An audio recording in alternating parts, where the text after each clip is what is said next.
পৌষ সংক্রান্তিতে গ্রাম বাংলায় নগর কীর্তন এখনো রয়েছে। মঙ্গলবার এই দৃশ্য নজরে পড়ল কল্যাণপুরের বিভিন্ন এলাকায়। বাঙালির 12 মাসে 13 পার্বণ, এর মধ্যে পৌষ সংক্রান্তি একটি। এদিনে ঘরে ঘরে হয় পিঠে পুলির আয়োজন, আনন্দে মেতে ওঠেন সকলে। পৌষ সংক্রান্তির দিনে আরও একটি আকর্ষণীয় হলো নগর কীর্তন। বাড়ি বাড়ি দেওয়া হয় হরির লুট। কি নেই সেই লুটে? কদমা, বাতাসা, তিল্লাই, কমলা সহ অনেক কিছুই থাকে। আধুনিকতার ছোঁয়ায় সেই রীতি এখনো রয়ে গেছে গ্রাম বাংলায়।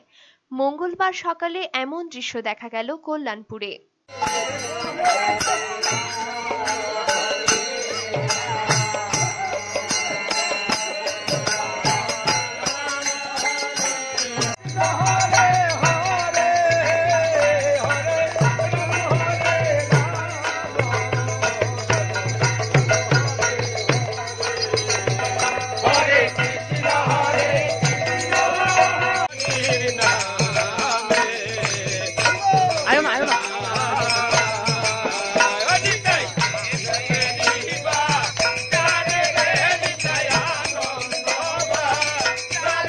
এদিন সকাল থেকে বের হয় কীর্তন পাড়ায় পাড়ায়।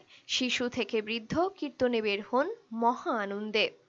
আমরা কল্যাণপুর নাট মন্দির মকর সংক্রান্তি কীর্তনিয়া সংঘের পক্ষ থেকে প্রতি বছরই আমরা কল্যাণপুর এলাকাবাসীদের মধ্যে আমরা কীর্তন করে থাকি এবং সেই কীর্তনের মাধ্যমে আমরা সকালে সবাই একত্রিত হয়ে নাম কীর্তন, লুট ইত্যাদির মাধ্যমে সমগ্র বাড়িঘরে আমরা যোগাযোগ করে সবার সঙ্গে মেলবন্ধন তৈরি করি। পরম্পরায় চলে আসা এই রীতি আগামী দিনেও জারি থাকুক, নবীন প্রজন্ম ধরে রাখুক চাইছেন সকলে। ব্যুরো রিপোর্ট, চ্যানেল দিনরাত।